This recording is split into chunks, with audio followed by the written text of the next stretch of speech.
Item ಯಾವುದೇ ಇರಲಿ try ಮಾಡಿ ಆಚಿ ಚಿಕನ್ ಮಸಾಲಾ. ಆಚಿ ಚಿಕನ್ ಮಸಾಲಾ.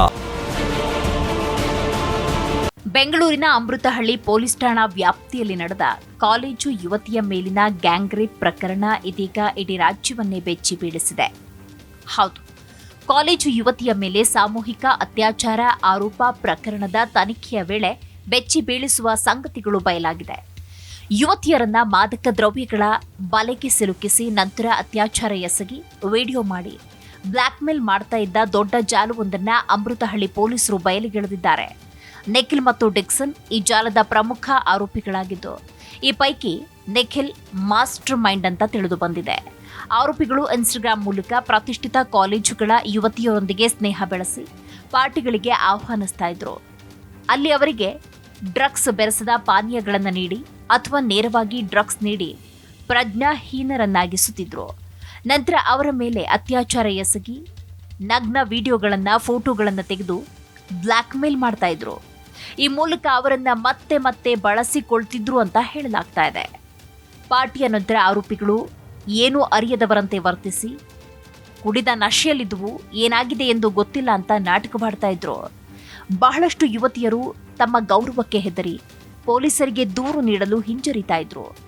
ಆದರೆ ಇತ್ತೀಚೆಗೆ ನಡೆದ ಘಟನೆ ಸಂಬಂಧ ಯುವತಿಯೋರ್ವಳು ನೀಡಿರುವ ದೂರಿನಿಂದ ಆರೋಪಿಗಳ ಅಸಲಿ ಮುಖ ಬಯಲಾಗಿದೆ. ಸುಮಾರು 19 ಯುವತಿಯರ ಮೇಲೆ ದೌರ್ಜನ್ಯವಾಗಿದೆ ಎಂದು ಸಂತ್ರಸ್ತೆ ಪೊಲೀಸರಿಗೆ ನೀಡಿದ ದೂರಿನಲ್ಲಿ ತಿಳಿಸಿದ್ದಾಳೆ. ಹೀಗಾಗಿ ಈ ಮಾದಕ ಜಾಲದ ಹಿಂದೆ ರಾಜಕಾರಣಿಗಳು ಮತ್ತು ದೊಡ್ಡ ಹುದ್ದೆಗಳಲ್ಲಿರುವವರು ಭಾಗಿಯಾಗಿದ್ದಾರೆಯೇ ಎಂಬುದರ ತನಿಖೆ ನಡೀತಾ ಇದೆ. ಹಾಗಾದರೆ ಹುಡುಗಿಯರನ್ನ ಬಲೆಗೆ ಬೀಳಿಸ್ತಾ ಇದ್ದದ್ದು ಹೇಗೆ? ಆರೋಪಿಗಳಾದ ಡಿಕ್ಸನ್ ಮತ್ತು ಇತರರು ಇನ್ಸ್ಟಾಗ್ರಾಂ ಮೂಲಕ ಯುವತಿಯರನ್ನ ಸಂಪರ್ಕ ಮಾಡಿ ಫೋಟೋಶೂಟ್, ಮಾಡೆಲಿಂಗ್, ಪಾರ್ಟಿಗಳ ನೆಪದಲ್ಲಿ ಆಹ್ವಾನಿಸ್ತಾ ಇದ್ರು. ಆರಂಭದಲ್ಲಿ ಪಬ್ಗಳು, ಕೆಫೆಗಳಲ್ಲಿ ಸಭೆಗಳನ್ನು ನಡೆಸ್ತಾ ಇದ್ರು. ಅಲ್ಲಿ ಯಾವುದೇ ಅಸಭ್ಯ ವರ್ತನೆ ಇರ್ತಿರಲಿಲ್ಲ. ನಂತರ ಪಾರ್ಟಿಯ ನೆಪದಲ್ಲಿ ವಿಲ್ಲಾಗಳಿಗೆ ಆಹ್ವಾನಿಸಿ ಲೈಂಗಿಕವಾಗಿ ಸಹಕರಿಸಲು ಒತ್ತಾಯಿಸ್ತಾ ಇದ್ರು. ಕೆಲವರು ಒಪ್ಪಿಕೊಂಡ್ರೆ ಕೆಲವರಿಗೆ ಮಾದಕ ದ್ರವ್ಯಗಳನ್ನು ಬಲವಂತವಾಗಿ ನೀಡಿ ಲೈಂಗಿಕ ದೌರ್ಜನ್ಯ ಎಸಗಲಾಗ್ತಿತ್ತು ಅಂತ ಹೇಳಲಾಗ್ತಾ ಇದೆ. ಆರೋಪಿಗಳು ಮುಖ್ಯವಾಗಿ ಪ್ರತಿಷ್ಠಿತ ಕಾಲೇಜುಗಳ ಯುವತಿಯರನ್ನ ಗುರಿಯಾಗಿಸಿಕೊಂಡಿದ್ದಾರೆ.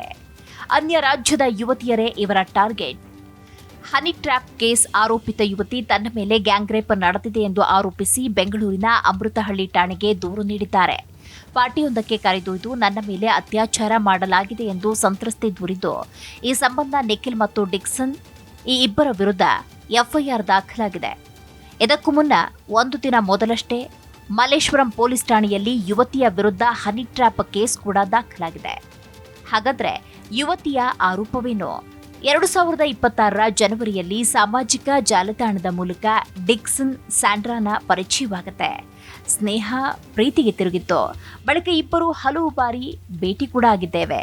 ಹೀಗಿರುವಾಗ ಫೆಬ್ರವರಿ 14ರಂದು ಕರೆ ಮಾಡಿದ್ದ ಡಿಕ್ಸನ್ ಜಕ್ಕೂರ್ನಲ್ಲಿರುವ ವಿಲ್ಲಾವೊಂದಕ್ಕೆ ಪಾರ್ಟಿಗೆ ಬರುವಂತೆ ಕರೆದಿದ್ದ. ಹೀಗಾಗಿ ಗೆಳತಿಯ ಜೊತೆ ನಾನು ಮಧ್ಯರಾತ್ರಿ ಸುಮಾರು 1 ಗಂಟೆ 15 ನಿಮಿಷಕ್ಕೆ ವಿಲ್ಲಾಗೆ ತೆರಳಿದ್ದು, ಈ ವೇಳೆ ಡಿಕ್ಸನ್ ಆತನ ಗೆಳೆಯ ಎಂದು ನಿಖಿಲ್ ಎಂಬಾತನನ್ನ ಪರಿಚಯಿಸಿದ. ಪಾರ್ಟಿ ನಡುವೆ ಡಿಕ್ಸನ್ ಮತ್ತು ನಿಖಿಲ್ ಸೇರಿ ಬಲವಂತವಾಗಿ ಮಾತ್ರೆಯನ್ನು ತಿನ್ನಿಸಿದ್ದಾರೆ.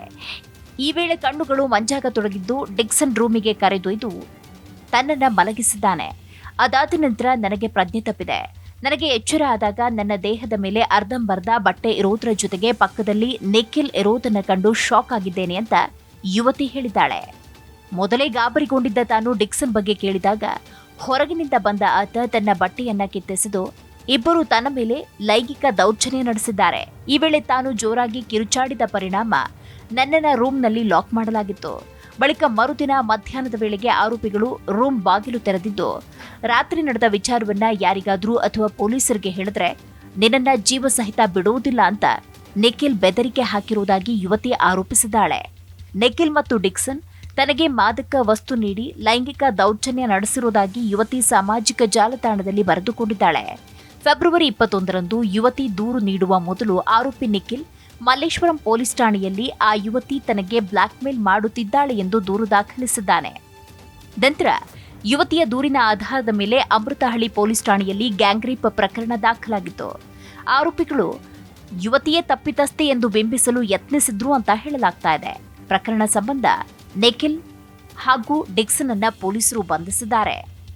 ಇನ್ನು ಸಾಮೂಹಿಕ ಅತ್ಯಾಚಾರ ಕೃತ್ಯ ನಡೆದಿರುವ ವಿಲ್ಲಾ ಸರ್ಕಾರಿ ಅಧಿಕಾರಿಯೊಬ್ಬರಿಗೆ ಸೇರಿದ್ದು ಪಾರ್ಟಿಗೆ ನಿಖಿಲ್ ಬಾಡಿಗೆ ಪಡೆದಿದ್ದ ಅನ್ನೋ ಮಾತುಗಳು ಕೇಳಿಬಂದಿದೆ.